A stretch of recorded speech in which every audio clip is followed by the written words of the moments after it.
for joining us on Fascism on Film. I'm James Kent. With me is Teal Minton. And we are in Season 2. Last week we talked about Hitler's Hollywood, the UFA, and the German film industry during the 1,000-year Reich that lasted 10 years. 12 years. 12 years. Okay. It was, but it was not 1,000. Anyways, we talked about, if you listened to the last episode, about German cinema and a lot of the propaganda films. And correct me, you're going to, Teal wanted to do this film. I didn't want to do this movie. All right. I'm taking my hands off of anything to do with this movie. But I think it's part of a trilogy, right? In a sense, a spiritual trilogy. It's called the Martyr Trilogy. It's Hans Westmar, S.A. Mann Brand, and Hitler Youth Quex. Now, Hitler Youth Quex is the first one, right? No, it's actually the last one. Oh, it is? Yeah. Oh, okay. So I've seen, sadly, I've seen two of the movies. I can't believe I've seen two of these movies. And they're very similar in a way. They are almost exactly the same story, actually. S.A. Mann Brand is sort of like I'll just start off by saying Hans Westmar, directed by Franz Wenzler, came out in 1933. It's based on the life of Horst Wessel, who was an SA leader and soldier who was killed. The circumstances and details surrounding this are still the matter of some historical debate. And so this film is about this guy being turned into a martyr. And the film is part of a big promotional push that Goebbels and the Reich did to make this Horst Wessel character, real person, to make him into a martyr for the cause. And so this film is part of that. Now, what's weird about this film is that it is based on a novel that's based on Horst Wessel. And in my research, I found no fewer than 4 novels about Horst Wessel or books about him and biographies of him, and they are all contradictory, and they all are totally propagandistic. So this movie was based on one of those books, and then Goebbels saw it and said, "We're not putting this film out." And from what I found, there's several different reasons, and historians don't agree on why Goebbels banned the film. One is that it didn't properly portray Horst Wessel. One is that Goebbels was personally annoyed that somebody else was getting more attention from Hitler than him on films. But in any event, what ended up happening was the film was recut. It was retitled to Hans Westmar, or they changed the name of the character. It was originally shot with the name of the character being Horst Wessel. They changed it. And then the film was released and did not do great. Nobody went and saw it. It was a box office failure. And Goebbels just thought, one line he has about the film is he called it the bloodiest amateurism. And it is, I think, if we start to talk about, I know you'll be interested in this, the filmmaking here is amateurish. This is low budget, aside from maybe some crowd scenes that I don't know. Terribly directed. It's terribly directed. It's terribly directed. It's terribly written. It narratively, it just doesn't hold together very well at all. But it is the same story that's being told in Hitler Youth Quex, where and this very interesting part of Nazi or German history that I have not really seen portrayed in other films, and that is the street fights between the SA, the Nazis, between them and the communists. And these street fights that were happening in Berlin and kind of all over the country, there were parts of the city that were more communist, parts that were more Nazis, and they would protest and it would turn into battles in the street. And we saw maybe some indications of that in Cabaret. There's a scene sort of after the fact of one of those, but all three films cover that period. It's called the time of struggle in the Nazis' mythology. And they covered it in these 3 films, but then very quickly, you may have noticed, stopped covering. And there are no other Reich films that take place in this period. And it's because these films were all about the SA. And when they got rid of the SA, they decided not to make films about the time of struggle anymore. Yeah, the SA was the Sturmbannwachen, and they were the stormtroopers. And a lot of times they just used SA that just became the nickname instead of saying it's a little hard to say. But yeah, I was always, if you read The Rise and Fall of Nazi Germany, you really get into a lot of this struggle that happened. And this was so crazy. And it is the only thing I found, not redeeming in this movie, but interesting, is that this is the first film that I've watched that talked about the fractured government, where there were like 16 or 17 different little splinter groups all vying for seats in the Weimar Republic. Yes.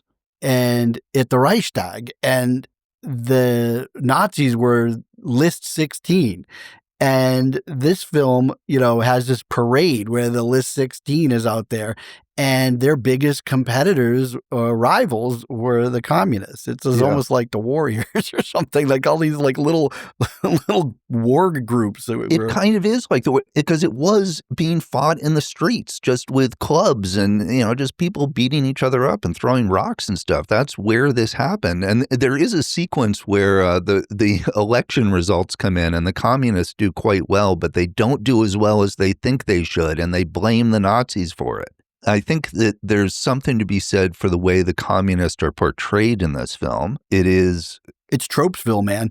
It's beyond Tropesville. It's got these stereotypes in this movie that are just so unbelievably nauseating. Nauseating is the right word. I mean, it's really disturbing to see. There's one particular character who is a sort of caricatured stereotype of a Jewish communist, and it's like a Shylock, Yeah, it is sort of a Shylock character. And then there's another communist character who is made up to look like Stalin. And another guy that's made up to look like Trotsky. Yes. And, I mean, I'm sorry I'm laughing because... Well, you can only laugh. And that's the whole thing. When you watch this movie, you have to take the sort of stance that, oh my God, this is ridiculous. And it's so overtly propagandist that you kind of, on the one hand, you go, how could people fall for any of this? Yeah. But on the other hand, we're watching people fall for nonsense on a daily basis now and are so convicted that they are correct. Yes. That you start to go, oh, well, people are easily influenced then and they're really easily influenced now. Although that said, this film, like I said, didn't do that well. And that was part of the reason that Goebbels thought maybe we should do more entertainment as opposed to dramatizing these things and making these overt political statements, because they're not as effective in his mind at creating the culture that he wanted to create. And so that a lot of the sort of entertainment films they made are idealistic, whereas these films are... they show the struggle, they show the stereotypes, they show the hatred and the anger, not just the ideals. Okay, so here's a couple of things in this movie that you, listener, will never watch this movie. You should never watch this movie. You should never watch it. But it is still, I can't say it's not fascinating, just that it exists. And it walks through many of the fascism tenets. And one thing that's interesting is that this Hans Westmar, he's a student, and there's this idea that the beloved Berlin, he's going to go back, and this idea that they're appalled, right? That basically diversity and multiculturalism has ruined Berlin, the Berlin that they've known. It's like sort of like make Germany great again. There's a scene where Hans Westmar is listening to a lecture. He's at school, and the professor is talking about how they've been welcomed after World War I. They've been welcomed into the community of nations with equal rights, and basically what you're just talking about. And Westmar is shaking his head and looking quite upset about this whole idea that they've lost some of what's essentially German. And then he has some German-American friends who have come back to Germany, and he's showing them around. And Berlin has become, and I'm putting this in quotes, cosmopolitan, which is a really awful thing to be because it means that they're more culturally diverse. And so there's a scene in, I guess, in a nightclub where they're drinking and there's music playing. And Westmar basically has a breakdown because they only sell English beer and because there's a black guy singing a song. And Westmar freaks out and yells at him and shuts the whole thing down and they leave. And so there's this idea that Germany has lost its character and that only through this kind of struggle and rebirth can the essay bring the true German character back and we can stop serving British beer. Yeah, and if you can't watch this movie and see the parallels to things going on today, you're not a very observant film goer, but it is almost shocking to see something that just is so on the surface ridiculous. And yet there are many today harboring that exact same attitude and is really pushing hard to move our country in the direction of less cosmopolitan, less culturally diverse, and that somehow those things are what are anti-American. And of course, I think that what we argue for is that, no, that's precisely what America's supposed to be. Yes. And yet, when we were in World War II, we literally were fighting against fascism, and we were proudly, any kind of movies and media was anti-fascist. Yeah. And now the first time, I think, in our American history, our administration is actually on record as being against anti-fascism, saying that anti-fascism is bad. I mean, we could start talking about Birth of a Nation again here because I feel like the No, but it's like when we say make America great again, what, back to Birth of a Nation perhaps is what they're but that's exactly the argument that Westmar is making, is that Germany has lost its way. We've lost our character, and it's through sacrifice. Westmar is in the film, I think he's a law student. In real life, he may have been a medical student, or not. It's again sketchy. Well, then he has to go undercover, right? He has to work with the common man because the common man is considered more favorable to communism. So he needs to get in with the regular people to make sure that they understand that it's the Nazis that actually have their best interest at heart. Exactly. Yeah. And so he quits being a student, quits his sort of upper class life and becomes a construction worker and spends his time going out and talking to students and preaching his evangel of hate, I guess. And there's one scene that's really interesting where the communists are having a meeting and they offer for Westmar to come and talk to the communist meeting. They give him 30 minutes to show up and talk. And he immediately launches into what you were just talking about, is that the Nazis are on the side of the working man, not the communists. And the communists scream him out and throw stuff at him and chase him out of the hall and interrupt his speech. And so it sort of shows them as being the really intolerant ones. Yes, that's a big theme of this movie, is making sure that you hear things in this movie that on the surface, it's shocking that a piece of Nazi propaganda would come out where you have people shouting out, the Nazis are evil and down with the Nazis. And of course, it's all coming from the mouths of the communists, who in this film are the obvious villains of the story. They are the obvious villains. They are portrayed in the most villainous way possible. At one point, a Nazi is killed in one of these riots, and they just gloat over how fantastic this is, and you just see them relishing in death. And so they're just portrayed as really as villains. But you're right that one of the things that's interesting about watching it now is that all the villains in the film are saying death to fascists, down with fascism, kill the Nazis. And that's supposed to make the audience feel afraid of them. And of course, for us watching it, I don't know about you, I'm rooting for the communist. You anti-fascist. We ought to report you. I mean, I don't know this show. I mean, I think this show is just talking about films, but I think we're taking a anti-Nazi, anti-fascist stance. So, are we the enemy? That's a weird thing to think of where we've come in our thinking as a nation, where we were always, just from the time we were growing up, is like Nazis are bad, right? And to actually have an administration now saying, no, like, they're not saying Nazis are good, but what is the message if they're saying if you're an anti-fascist, you're bad? You're an anti-fascist, you're bad. And like, so, aren't they admitting then that they're the fascists? I'm not putting words in their mouth. They're the ones putting the words out there. Well, and that's the thing about this movie is that every time they show the villains, they're shouting anti-fascist slogans, and it's hard to disagree with them. And so it's a very weird experience watching these with historical vision and seeing what they were actually trying to promote through this whole idea of martyrdom and the idea that the highest calling is to sacrifice your life for the community, for the country, for Germany. And like, so Westmar, one of the biggest books on Reich cinema is just called Film in the Third Reich. And it gives this following biography of Wessel. He was a pimp who was killed in a street brawl. That's the entire biography. So there is definitely this idea that maybe he was a pimp of some sort. Well, I mean, look, even in our own American cinema, anytime that we have done historical movies, yeah, we take a lot of liberties with these characters and we change them to what we want. And, a great example, I think, is The Untouchables. It's a real story. There really was an Elliot Ness and there really was an Al Capone. But the true story is so much different and not anywhere near as exciting as the film that we get.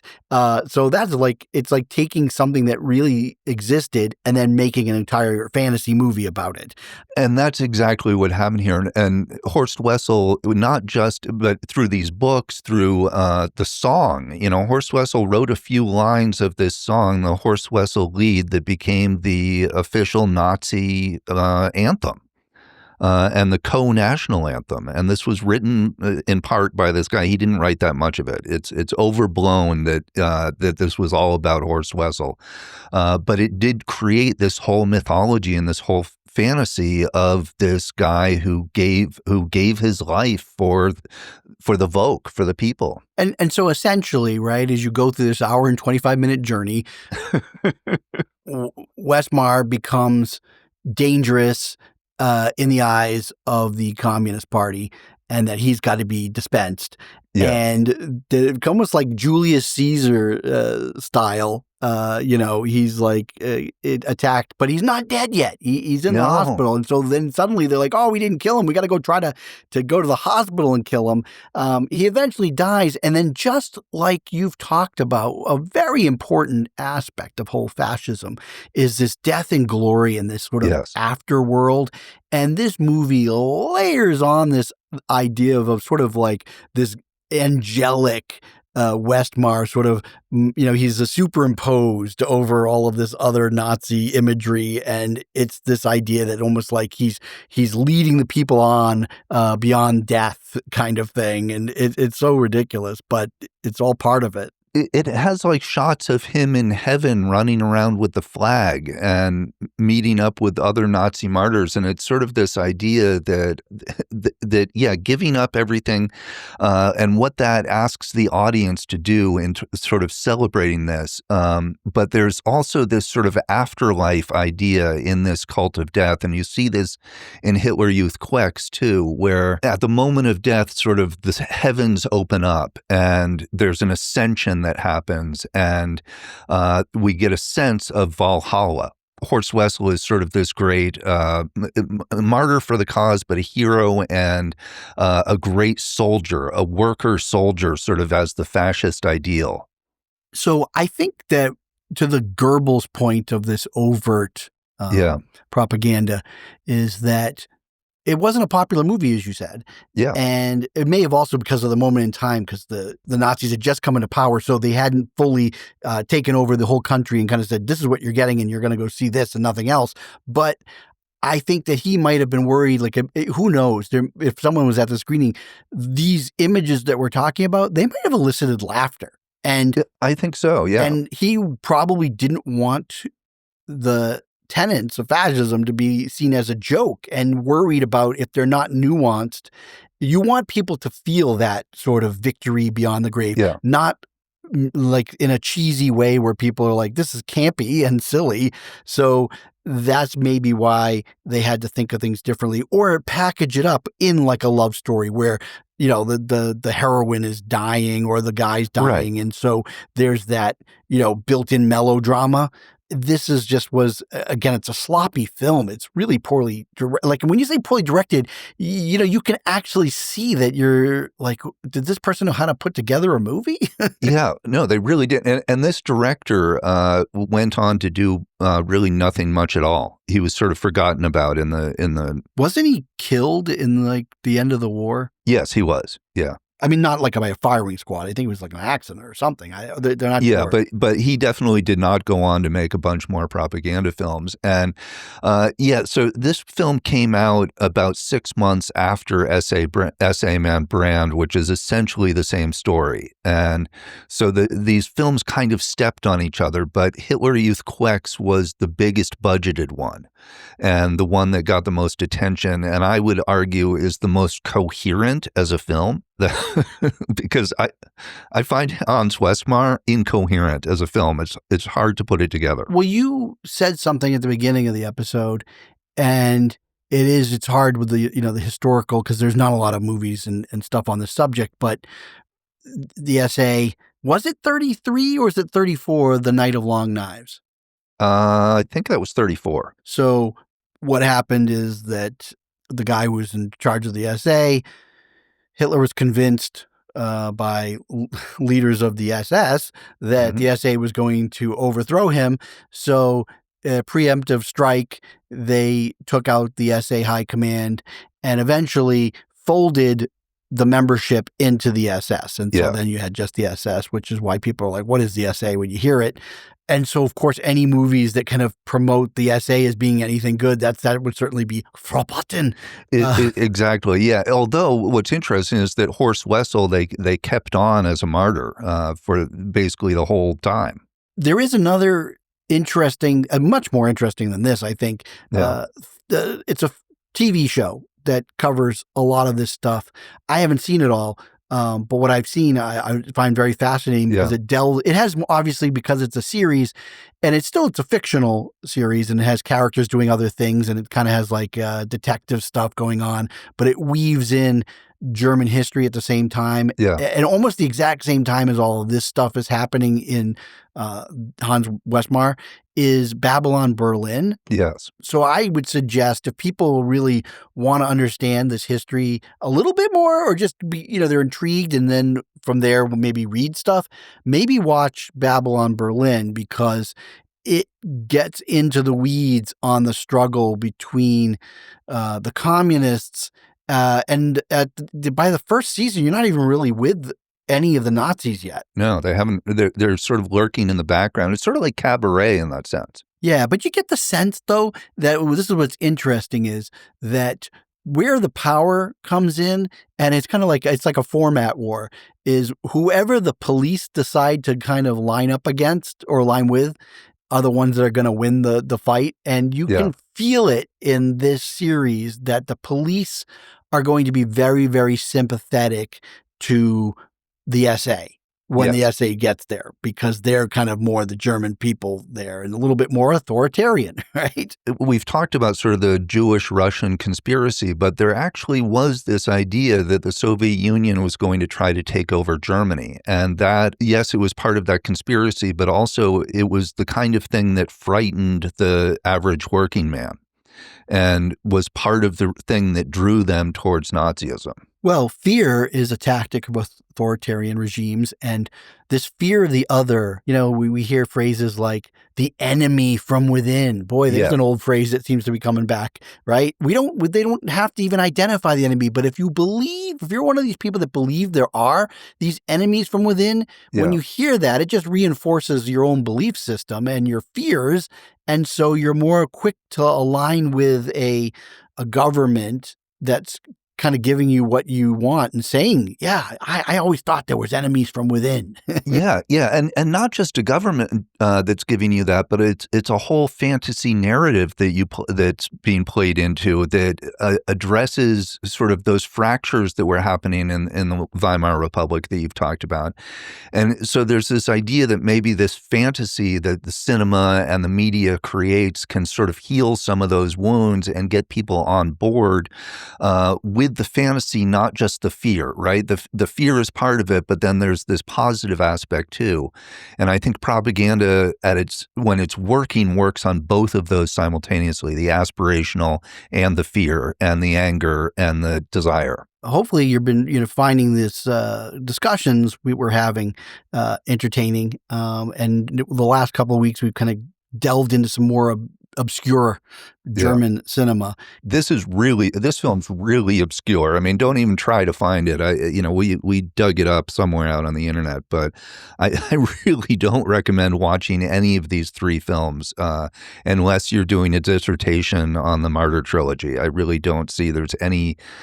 There's nothing to be learned from these for me except for things about propaganda, what it tells us about the Nazis, and what it tells us about the ability of film to manipulate reality and history and create new cultural memories. I have one last thing before we wrap up. At the very end of this film, there is a moment where we talked about. Oh, yes, thank you. I know. Yeah, I forgot. This is my favorite moment of the whole movie. Okay, so at the very end of the film, there's this moment where the communist character who looks like Stalin, he's got the mustache and the hair brushed back and everything.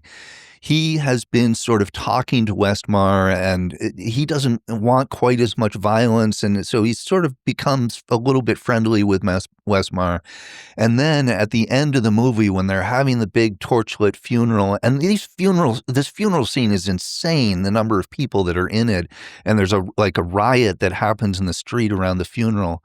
And then at the torchlit ceremony, this character raises his communist fist in solidarity, and then slowly his fist extends and his hand unclenches and his arm slowly turns into a Hitler salute. Oh, it's absolute genius. It is absolutely an amazing moment. It's almost memeable. And but to me, that one sequence, that visual sequence boils the whole film down, right? Yeah, because this is a character that, as the film goes, he is feeling more conflicted about his allegiance to the communist cause, and he sees them as doing very despicable things. And basically, by the end, what's happened to Hans Westmar affects him, and he now, he identifies as a Nazi. Hey, win.